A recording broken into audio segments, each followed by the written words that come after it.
Conference will now be recorded. Controversies. There are a few extras around over there.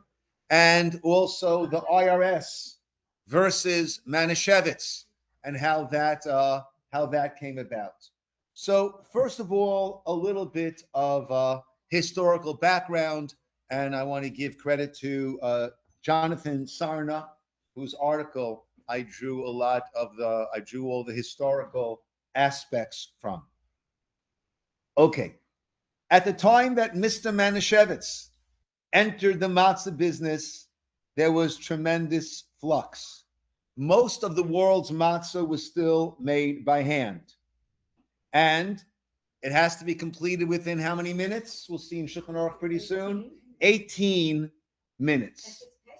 And well, that's what we're talking about, Jan. Okay? It has to be, in order to be matzah as opposed to chametz, it needs to be 18 minutes. And the way that it was done was a careful division of labor, right? That is still found in many of the handmade shmur matzah bakeries today. Someone measures the flour, someone else poured the cold water onto the batter. Then it went through this process of kneading and rolling. And then it was scored or perforated, placed on a rolling pin or a long pole, and then into the oven. Out of the oven, it's in the oven literally for moments, and then it's off to be packed. Any dough that was not within that 18-minute requirement was discarded. Everything, all the rolling pins, poles, were sanded and wiped. The paper on the tables were changed. The workers washed their hands, and then the process would start all over again. That's how traditional matzah baking was done, and basically still is done. In the 1800s, with the rise of the Industrial Revolution, processes like this began to become mechanized. In 1838, a Jew named Isaac Singer produced the first known machine for rolling the matzah dough. This only covered one part of the process, and not the equally critical and labor-intensive process of kneading the dough. Okay, this won approval from rabbis and quickly spread into France, Germany, England, Hungary, and the United States. The machine changed and shortened the process of matzah baking and also deprived many poor women of their meager livelihoods. Okay, at the same time, this increased tremendously the supply of matzah, which was critical because of the growing Jewish population. Also led to reduction of the price of matzah because fewer hands were needed to produce it. The matzah machine became embroiled in a very, very sharp halachic controversy. The dispute began in 1859 with the publication of Moda'ah LeBeit Yisroel. A Moda'ah is, I have to inform you, an important message, update, announcement by Rav Shlomo Kluger. And within the next few decades, some other 18 leading rabbis came out in opposition to the machine. Some of them saying that machine-made matzah is no better than chametz. Some 24 other rabbis, many of them from Lithuania, Central Western Europe, and Jerusalem, strongly disagreed, and they published a work called Bitul Moda'ah. If the Moda'ah was the announcement, this was the Bitul, the annulment of that announcement. Right? They came out and they were all in favor. They said that the machine matzah is more kosher than the handmade because of this less possibility of human error. Let's look at our notes for a little bit and let's understand what are the issues that came up, the halachic issues that came up. So the matzah that we have at the Seder, Amen. needs to be shmura matzah. It needs to be guarded. Okay, let's take a look and let's see some of the sources on this. So the pasuk says, Shannon, is that you? Yeah, but my phone screen is unresponsive, so when it's Okay. Ushmartem et hamatz. Can you just turn it down or turn it off? Maybe just close the phone. Ushmartem et hamatzot. You shall guard, watch over the matzot. Ki be'etzem hayom hazeh, because on this very day, hotseiti et sivotechem, I took your hosts, your legions out. Me'eretz Mitzrayim, from the land of Egypt. Ushmartem et hayom hazeh l'dorotechem, observe, guard this day for all generations. Chukat olam. This is an eternal statute. So the matzot must be, shmura must be guarded, and they must be made, well, we'll soon see. The Mishnah in Psachim, the tractate that deals with Pesach, there are times that we have other matzot also. If a person is bringing a thanksgiving offering for one of four things, the person was released from prison, the person traveled through the desert, the person traveled through the sea, the person was ill and was healed. In those four cases, one gives where we bench hagomel, as it's called, to make the blessing of thanking God for giving us this great gift. In the time of the temple, excuse me, a korban was brought, a sacrifice. Korban told the thanksgiving offering that was accompanied by 40 loaves. 30 of those loaves were matzah, 10 of them were chametz.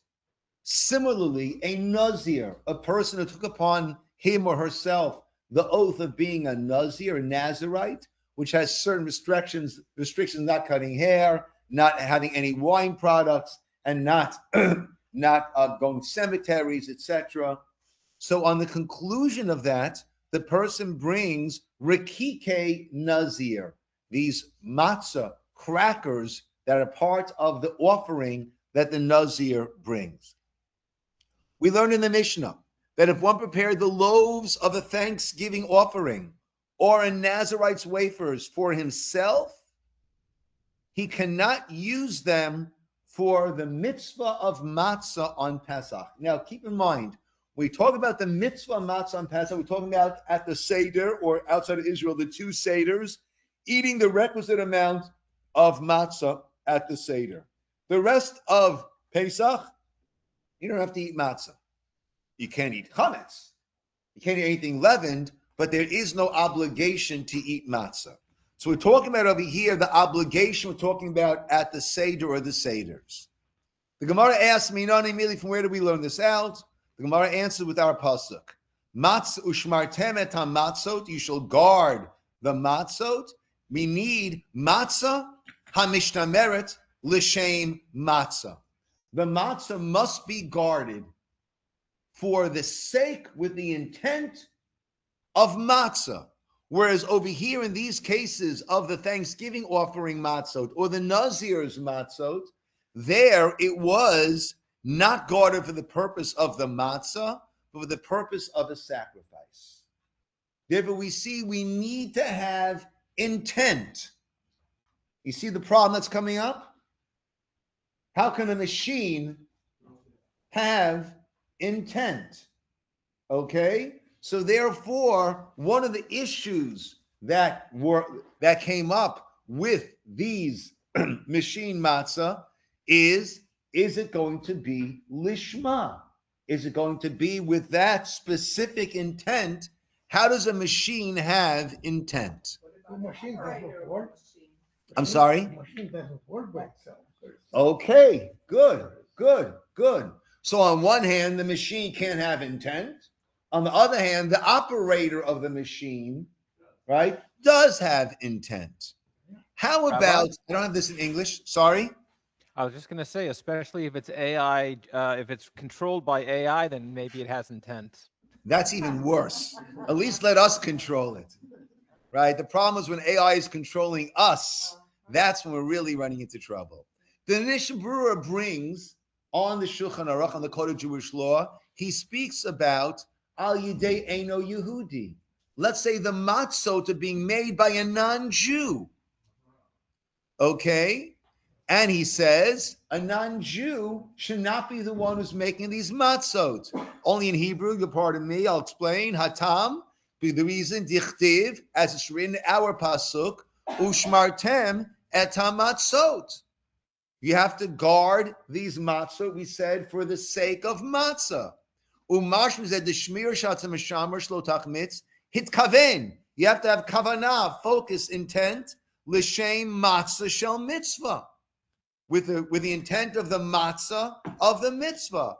And a non-Jew or a minor, lav b'nei shimurnin, or not able to have this requisite intent. Ve'eskimu harbe poskim, many poskim agree, even if he's Yisroel, omer al gaban, even if there's an adult Jew standing there and telling them, have kavana, have intent for the mitzvah of matzah, also it won't help. Why? Well, one could argue because they have their own mind. So my telling them, have this in mind, right? Those of us who are parents know we tell our kids, right, and good luck to you, right? Sorry? They do the opposite. Yes, often, right? So therefore, even a Yisroel omeid al gaban and warning them, standing over them, is not necessarily going to work, right? Now the Bach, the Magen Avram, say that you can rely on this, right? If you have no other alternative, but it's better for the Yisrael himself, the adult Jew, to be somewhat involved also. Okay. Vida, and he said you should know that those who are lenient, it's not enough to say it once, right? You have to keep reminding them to have that intent. So we could see that there is room for debate when it comes to a machine, right? Is a machine able to have intent? Is a Jew standing over there, is that better? Right? Maybe that's better than when it's a person, because there it's you, it is the tool that you are using, and therefore your intent helps. Let's see in the case of shchita. Yes, Janet. Also, with all the people, sometimes their mind could wander, and even though overall they have intent, for maybe 10 or 5 minutes, they're just sort of on autopilot of rolling things out with this machine, and the intent is not very forward in their mind. Okay, and that's why he says that we should constantly keep reminding. If you go to I haven't done it here, but in Israel, I used to go to the matzah baking factory, and they're constantly calling out, L'shem mitzvahs matzah, L'shem mitzvahs matzah, L'shem, with the intent, we're doing this for the purpose of mitzvot matzah, the mitzvah of matzah. And that's like this constant call that is going out. So let's see about mechanized. Okay? In the time of the Gemara, they did not have machinery, but they did have certain mechanized things that could take place. The Gemara in Chulin says as follows: Amar Mar, the master had said, Hashochet b'muchani, if one shechts an animal with interesting, a mechona is the Hebrew word for a machine, right? Actually, a very similar word. Mechona, machine. Ch-C-H, machine. I never thought that before. As I'm saying it now, I realize that. Yeah. Anyhow, right? Shchitato kishera. Now, what type of machinery do they have there? Oh, a wheel with a knife attached to it. His shchita is kosher. Vatanya, the Gemara asks, but we learned in a Braita otherwise. There we learned shchitato pesula. The shchita actually is not valid. The Gemara answers in one of two ways. First way, lo kashya, not a difficulty. Ha besarna de pachra, ha besarna de maya. One is a wheel that is a potter's wheel. And how does that move? Because of the person pushing on the pedal, right? He's setting that in motion. That's, if he sets it in motion, that's considered to be his action. The other one is a water wheel set up by a river. And therefore, there is no person that is setting it in motion. And therefore, that will not be valid. Okay, so if the person is setting the wheel in motion, then even though it's the wheel that's doing it, it's considered to be his actions. Ibayis ema, alternatively, the Gemara says, hava hava sanar demaya. Both the opinion that says valid and the opinion that says invalid are both talking about this sarna demaya, a water wheel. Sometimes the water wheel is valid, sometimes it's not valid. How do we understand that? Ha b'koach rishon, ha b'koach sheni. There is a primary force and there's a secondary force. When I release the water hits the wheel and turns it. That's a primary force. That's what I have set in motion. That's considered my action, and that is fine. But as it continues to flow afterwards, that's already not my action. So even on the potter's wheel, each time you release the water and it spins the wheel, it cuts, that's okay. As it continues to flow and circulate that wheel, that would not be okay. This becomes very practical halacha for me when I am traveling and flying. How is that? Because in the morning, we're supposed to wash our hands, the tilat yadayim. 1, 2, 3, 4, 5, 6. And it's supposed to be koach gavra. It's supposed to be you're pouring it onto it. Koach, the act, the force of a person, a human force.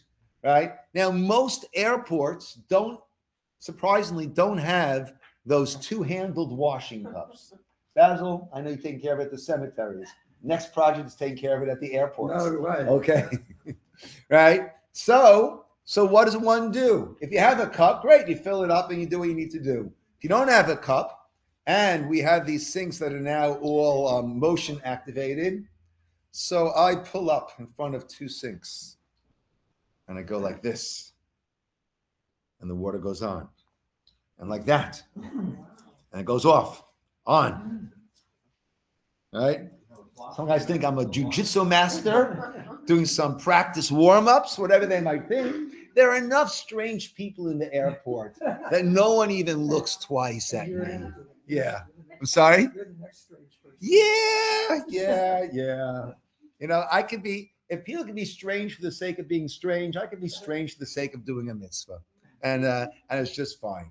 Okay, but what we see over here is we can understand the debate and both sides of those who said about the machine matzah, right? Is it lishma or not? And as we've seen, if you have people who are activating the machine, right, and they have that focus, then that would be considered lishma. Their thoughts are working.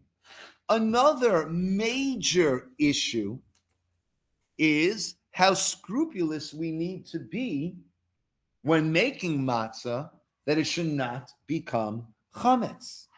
Okay?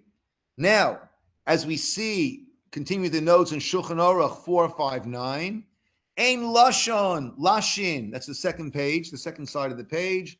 Ein lashin b'makom hashemesh, you cannot knead in a sunny place. Uviyom ha'unan asur latet kol avia rakia, right? And on a cloudy day, it's forbidden under any open sky, because even on a cloudy day, the sun is everywhere, right? People think, right, this is people think, oh, it's cloudy, I don't need sunscreen, right? But actually, the UV rays go right through, right? And it might be cloud, right? So therefore, we have to be very, very careful. The Ramah adds, because of this, our custom is to be cautious to avoid eating opposite an open window, even when there is no sun, as it may become cloudy and one wouldn't realize. Similarly, there are those who are careful when moving the matzot to the oven exposed to the sky, and similarly when moving the water and flour, right? One should not approach the oven when eating because of the heat of the oven, right? And then, lo yanichu ha'isa below asek, we know the dough can't be left without someone working on it, even for a moment. Whenever one is kneading it, even the entire day, it will not leaven. As long as it's being worked on, it will not become chametz. If one leaves it, right? Or meal, if you leave it without working on it, the amount of time it takes to travel a meal, and the rate of a meal is a quarter of an hour and 20 is 18 minutes, right? Then it will become chametz. The Ramah says the yesh lahachmir lemaher, and we should be strict to be even faster when it comes to making the matzot.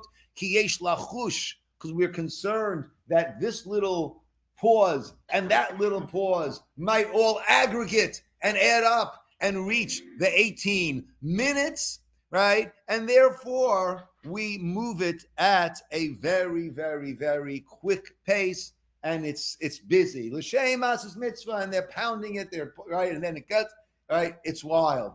You see videos now that there's a guy who's got the pole, right? This is the hand matzah. He's got the pole. He goes to the table. They put the matzah onto the pole, right? And then you see he glides over. The guy's on rollerblades, right? Then he glides over to the oven, lays them out, right? And then shortly after, with the pan, picks them up, tosses them, right? It's wild how fast it moves. Again, yes. When do we start counting with 18 minutes? Which From the point? time the water hits the dough. The water hits the dough. It hits the flour, I should say. Yeah. So where is it derived that during this kneading process you couldn't get any yeast or leavening can't occur? The idea is that if you're working on it, Yes. then it's not able to rise. You're knocking it down before anything can rise up. That's the idea. This is true. Yes. That doesn't still mean that there isn't something that couldn't have a teensy bit of leavening by the time of the oven. Within 18 minutes, Right, that's true. it will not. But if they need it for a longer time, So they don't, right? So the second issue that came up that people had against these machine matzot, how well are the machines being cleaned? Can they be cleaned? Is there dough that remains? If it remains, so therefore, right, it might be chametz, right? You can't control it. Some claimed in the same manner. Others said, on the contrary, right? Without any human error, we have the systems down, and we can make sure that it's completely cleaned, and that there is, right? It's even less of an issue of becoming chametz than the hand matzah.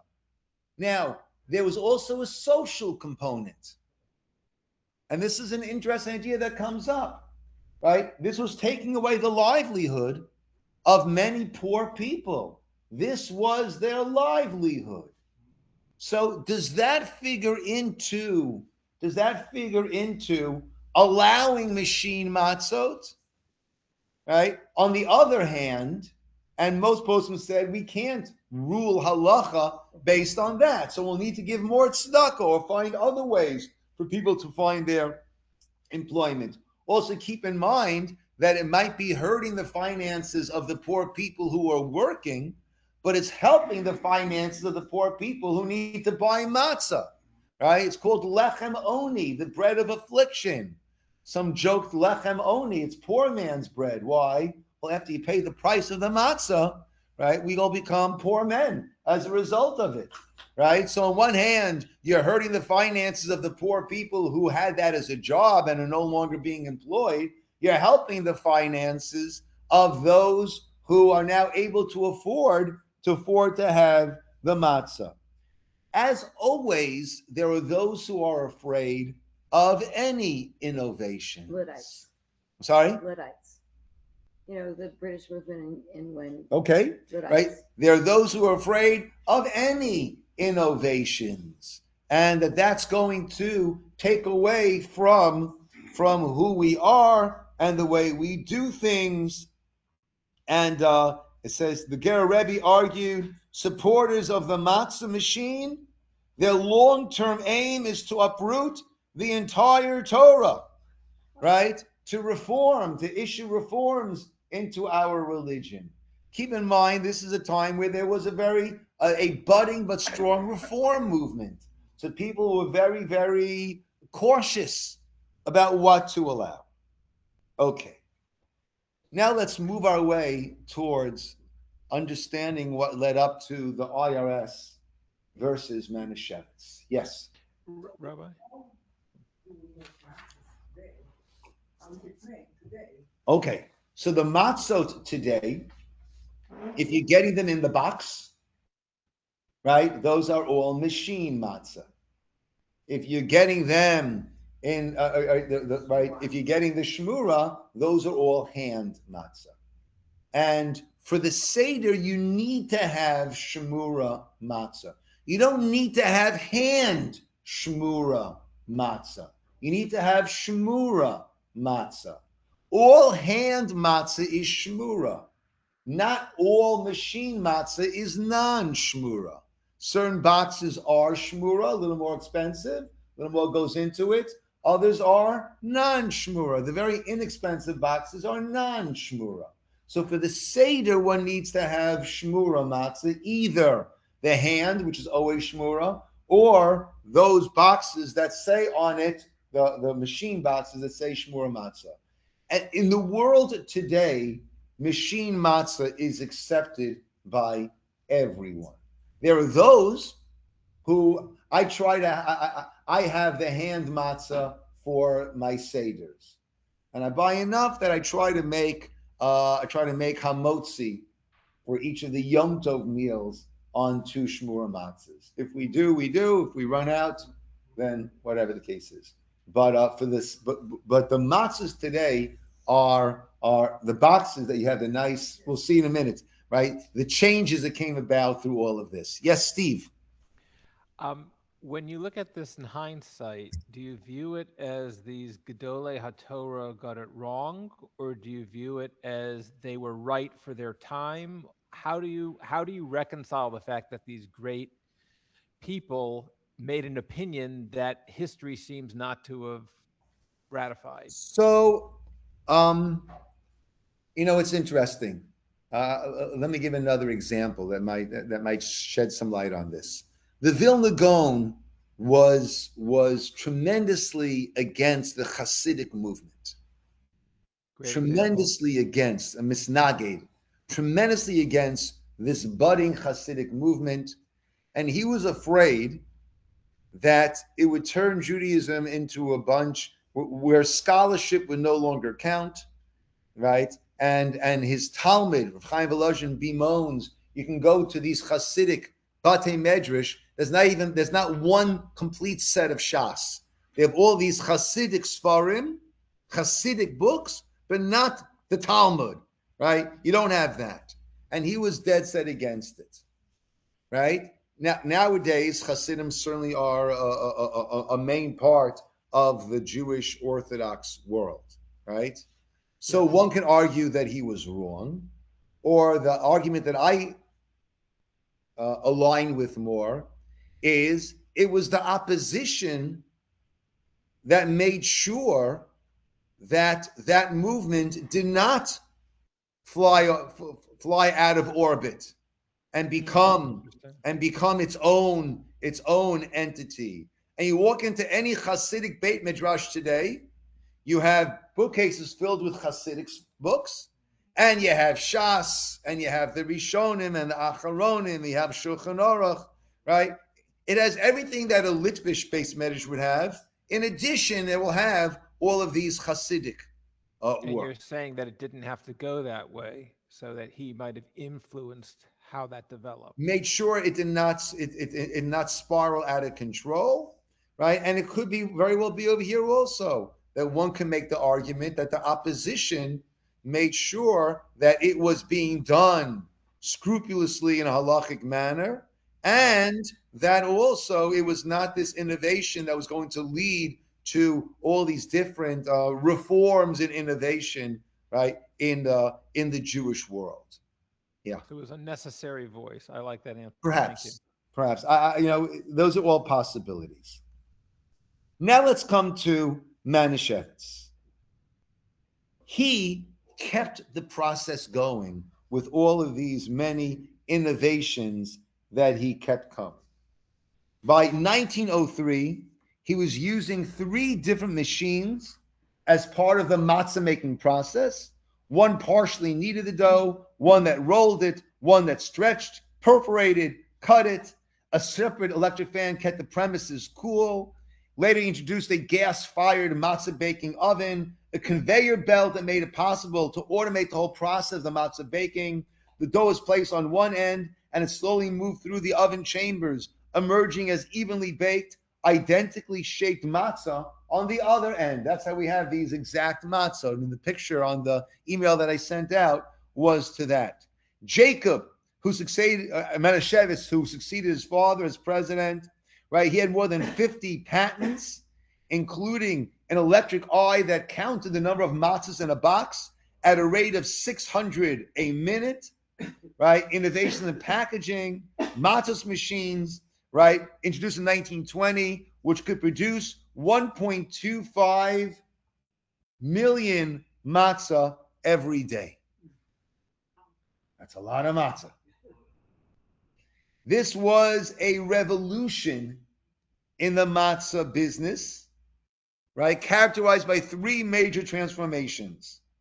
Whereas matzah had been round, irregular, or oval shaped, now because of technology and packaging, it became square.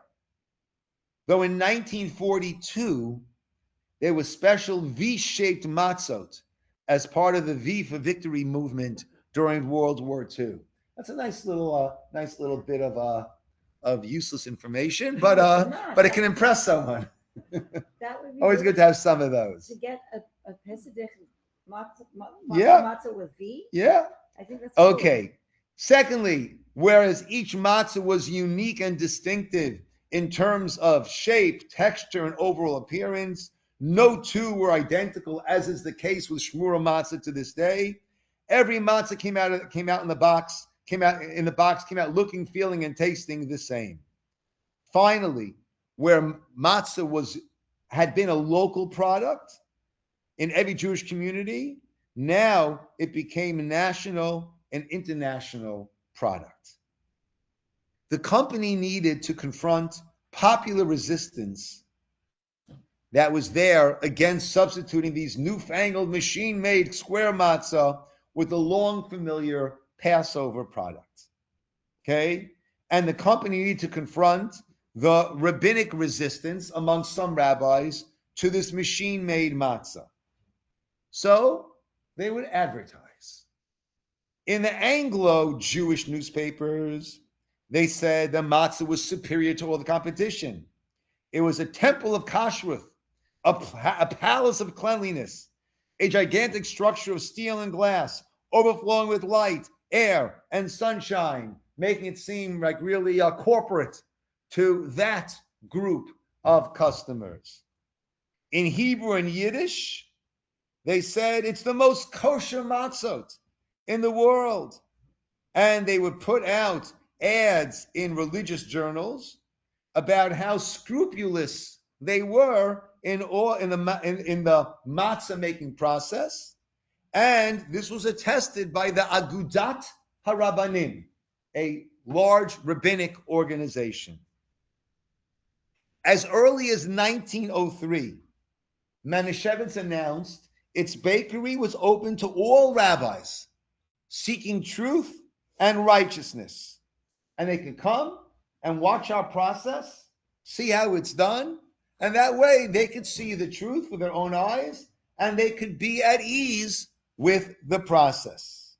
And many took them up on this offer, right? Including Rav Avram Kook, chief rabbi of Israel, Rabbi Meir Shapiro of Lublin, that is the initiator of the worldwide Daf Yomi, and many other rabbis. The chief rabbi of Cairo, leaders of Agudat HaRabbanim, rabbis from other cities all around the land, right? A pamphlet entitled Kashrut at Manischewitz claimed that Rabbi Shapiro, again, the founder of Yeshiva Chachmei Lublin and Daf Yomi, ate only Manischewitz matzah the whole year, since he wasn't sure about the kashrut of bread that was being produced. So he would eat matzah from Manischewitz on Pesach, of course, and all year round. Now, here's where it gets very interesting. The Manischewitz family and company made significant charitable donations to Israel. Right? Hirsch Manischewitz, while studying in Jerusalem, organized a free loan society, a sick benefit foundation, a relief fund for the poor. Upon the death of the family patriarch, Ber Manischewitz, his sons established a small yeshiva in his father's name, known as the Rabbi Ber Manischewitz Yeshiva.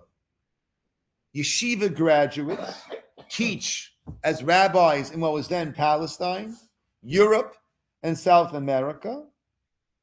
And by having these Manischewitz Yeshiva graduate rabbis, what happens as a result? People connect the Manischewitz name to a high level of kashrut. In other words, this was part of a strategy. They were tremendous balei tzedakah, great philanthropists, giving to wonderful charitable causes, not to take away from them. But there also was this plan, this strategy, that the rabbis in their yeshiva and the congregations that they would lead and found would all legitimize the machine-made square matzot that Manischewitz produced and promote them around the world. Those rabbis who taught at the Manischewitz yeshiva were all in favor of the use of machine-made matzah on Pesach and Pesach. And Manischewitz, of course, supplied matzot to all of these yeshivas, right? In the eyes of the company, the graduates were the vanguard of a worldwide matzah empire that it hoped would spread machine-made Manischewitz matzah beyond the borders of North America to Jews throughout the world and in Israel. Now, again, this does not take away at all from their philanthropy, but it also gained, right? They were tremendously philanthropic. They were Zionistic, right? Their love of Israel, their tzedakah, right, is all beyond question. A case arose in the United States tax court. The IRS versus Manischewitz. What was the issue there? They had made significant payments from their business account to their yeshiva in Israel. The yeshiva was not a qualified 401(c), is that? 501(c), right? So therefore, they cannot get a deduction as a charitable deduction when they gave to the yeshiva, but they took it as a deduction because it was a legitimate business expense. That's how they had listed it. The IRS challenged the right of the Manischewitz company to deduct a payment made to Manischewitz Yeshiva as an ordinary and necessary business expense. Again, it could not have otherwise deducted those payments the Jerusalem Yeshiva tax code, right, did not qualify as a charitable organization under the tax code in effect at that time. Manischewitz fought the tax collection agency's challenge and made the case that its donations to the yeshiva bore a direct relationship to its business. Having been made, right? And as we saw, it actually does. It actually did, right? This was producing Manischewitz rabbis, so to speak, all of whom were on the side of the debate that these matzot are perfectly halakhically fine and perhaps even superior in a halakhic manner. And therefore, they were spreading this idea and this acceptance to a world and to areas where some people wanted to hold on to tradition, and not have these newfangled square matzah and boxes. They wanted the old school matzah. They claimed this had a direct relationship to its business with, as per the law, quote, a reasonable expectation of a financial return commensurate with the amount of the donation, right? If I'm going to get a $100 business gain from a $100,000 donation, then I cannot claim that as a business expense. But if the amount that I'm donating, it's a reasonable expectation that the financial return will be around that which I am donating, commensurate, then it would. In the course of the company's deposition, it frankly set forth some of the benefits that its philanthropy produced, including, as mentioned, helping to, quote, overcome the impression that American machine-made matzot are not kosher, and that it was, quote, beneficial in publicizing the company's products. Quote, payments for support of the yeshiva, they concluded, have been made from combined religious, charitable, personal, and business motives. And there can be this conflux of different motives as long as the amount donated can reasonably gain that amount of business gain, then it can be considered a proper business expense. The court agreed. Quote, although there can be little doubt that the contributions of the seminary, that's the yeshiva, were prompted by a complex of motives, the deduction was legal given that, quote, there were reasonably evident business ends to be served, and the intention to serve them appears adequately from the record. Okay, so that was the case of the IRS versus Manischewitz and their approach towards making this innovation something that would be accepted throughout. And it's very interesting. You know, our tefillin need to be square. I once heard, I think one of my Rebbeim said, if we would see the Chavetz Chaim's tefillin, we wouldn't wear that. That's not really so square, right? But according to the mechanics, technology that they had in making the tefillin then, that was as square as they can get it. So that was Mahadrin, excellent tefillin. Nowadays, we have all these different means that we have, and our tefillin are far superior using technology, using tools that we now have that they didn't have, and we're able to do things even our mitzvot, in a finer manner.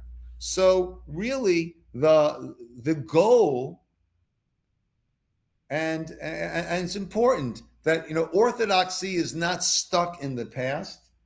Orthodoxy is taking the world today and applying it and using it where it can to uplift our practices, and taking the principles of Torah, of halacha, and applying it to this ever-changing world in which we live in, and seeing what does the Torah say about these and those new issues that come up. And I think the case of the machine matzah is an excellent example of applying our age-old halachot to new situations that come up, to new developments, new technology that allows us to perform the mitzvot in an even better manner, as long as we are constantly balancing the two.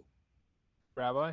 On that, really, any person who owns a business that makes tomato sauce kosher gives the ability to people to be able, should also be able to claim that expense. So it would seem that, being that it was a contested issue, that is why it was considered a viable business expense.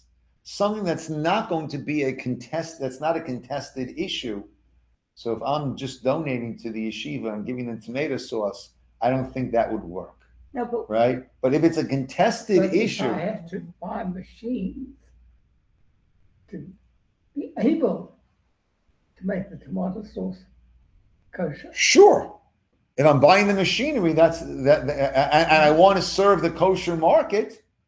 And any donation I make, The buying of the machinery, yes. Again, the yeshiva, I think, is playing a role in making this an accepted opinion. I see the difference. Yeah. Rabbi? Yes, Steve. Isn't it deliciously ironic that the court was looking specifically to the intention of the giver, just like the rabbis are looking toward the intention? The lishma. You need, yes, exactly. They had to make sure that it was lishma. I hear that. Nice, Steve. Very good. So a product that is not kosher that then hires the mashgiach and everything, and maybe changes some of the processes or has a separate line to expand and have their hechsher for at least for a while of those years that they did that and those expenses. Sure. They can claim that. To me, it's right. Speaking of which, I sent out an email that I'm going to go from here to Wholesome Choice to hang up the signs that the two bakeries on either side, the Sabayak bread, what are the? I don't know these things. One second. The annual expense. Just one for second. Just mashgiach, one second. would that be- The Barbary bread, the Sangak bread, and the Taftan bread are all certified. Now, certainly a business that they're paying the Wholesome Choice is paying the RCC, right? Certainly, that's a business expense. That's clear, right? Why are they hiring this kosher organization? In order to increase sales, right? The same way when they hire an advertising agency to increase sales, that's a business expense.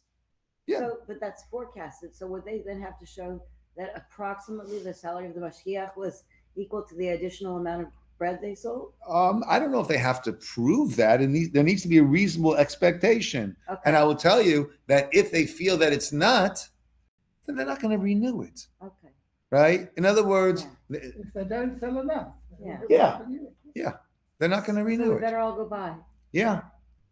And tell them that you're here because RCC. Yes, Sharon. How is it being supervised? It's being supervised under it doesn't need to be constantly supervised. Let's put it like that. If that's what you're asking. Does it have to be what? It doesn't need to be constantly supervised. Oh, yeah. Right? Because all the ingredients are basically right. It's flour. It's a pretty simple level. Okay. If someone might ask, so why wasn't this done earlier? The answer to that is that it needs to be something that they want. If they're doing us a favor, then there's no accountability, right? There was a Gelson's years ago had a fish counter stand where they had special this, special that, and not enough people were using it. and therefore they really weren't interested. So they were sort of doing us a favor. Once they were doing us a favor, there was no accountability, right? It needs to be something that they want, and there is a fellow now, one of the people who's in charge there, who very much wants to wants the Jewish business, wants the Jewish community to feel comfortable there. If you notice, they set up a whole kosher fridge, right? And then I pointed out to him something that were not kosher. He took care of it right away, and he, it was some vegan stuff, which I can understand why they thought it might be good, but it wasn't certified.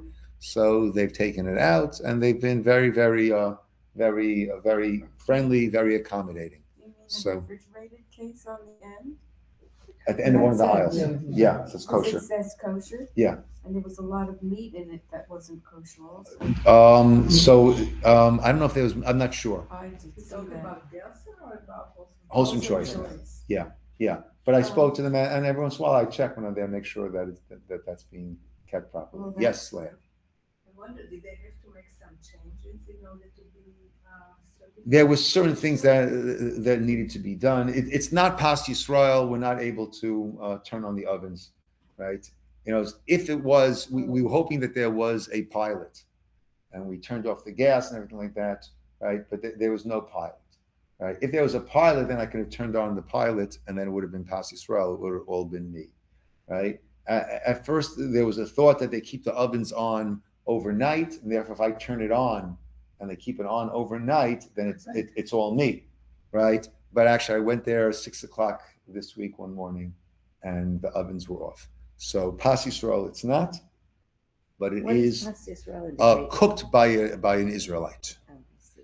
Okay, but it is RCC kosher, and I'll be hanging up this chudah this afternoon. I'll be heading over there to do that. Rabbi? Yes.